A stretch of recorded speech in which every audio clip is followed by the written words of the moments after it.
Even if you can get to a level 10 confidence with your retirement plan, there is a risk in retirement that you won't hear other advisors talk about.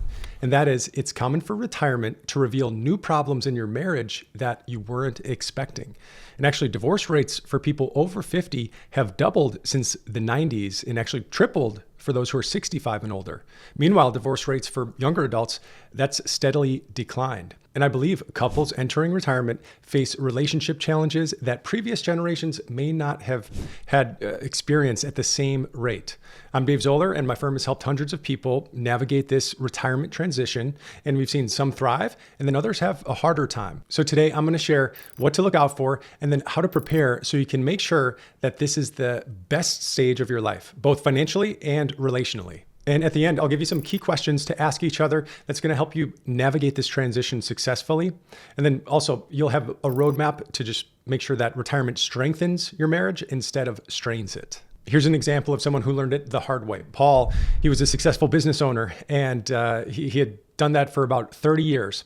And while he was working, he was always finding projects to run and goals to hit and problems to solve. And that's just how he was wired. He constantly was looking for ways to improve and optimize things. Now, his wife had been retired for several years, and she created her own rhythm at home while he was still working. And she had her own routines, her systems, and the way of doing things in the house. And then Paul sold his business. Now, suddenly, Paul's at home and he's got nothing to manage. Except he starts noticing things around the house. It's like, why does this section of the house look like that? Or why don't we have this over here? Or could there be, it might look better if we change this.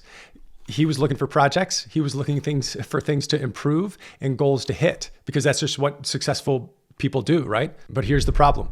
His wife wasn't his employee. She'd been running the household just fine for years. And now she's got someone constantly suggesting these improvements or questioning the way that things are done. And it was really getting on her nerves. And Paul thought he was contributing and helping out. He didn't realize that he was actually bringing his business management style into his partnership.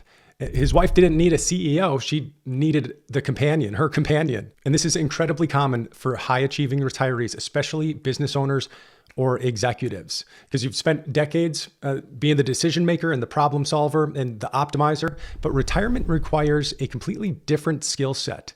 It's partnership, it's patience, and it's letting go of control sometimes. Now, here's something else that nobody talks about, and that is being together 24 hours a day, 7 days a week might not be as romantic as the retirement commercials make it seem. For decades, you've had natural separation. You each had your own work, your own colleagues, and separate challenges and victories. And then you came home together and you shared stories about the day and just different experiences from your day. Now you're both experiencing the same day together all day long. I heard this quote from Ron Blue years ago. His wife told him after he had started being home a lot more after work, she said, "Honey, I married you for better or for worse, but not for lunch." Maybe it's funny, but it highlights something crucial, that you both need some space to maintain your individual identities. Some couples who struggle in retirement are the ones who think that they need to do everything together when retirement comes. But we've seen some ones that thrive. They understand that some separation actually makes time together more meaningful. You'll need your own hobbies, your own friendships, and your own interests to explore. Then you can come back together and then actually have something to talk about later on that day. Now, I've got some specific questions for you and your spouse coming up. But first, let me share one more retirement challenge that catches people completely off guard. And also, let me know if this type of video is helpful by clicking the like button. But here's that challenge. When you retire cold turkey, you lose your professional identity overnight. For 30 or 40 years, you were a teacher or an executive or a business owner or whatever you did for work. And a lot of your sense of purpose and accomplishment came from this role. Now, when that's gone, what are you? And here's where that might affect marriages. When one person loses their work identity, they often try to find it by taking over some of their spouse's domain. We've seen that as sometimes there's a theme there. Like my business owner friend, he went from managing a company to trying to manage his household because that's what felt familiar. But the solution isn't to become the household CEO.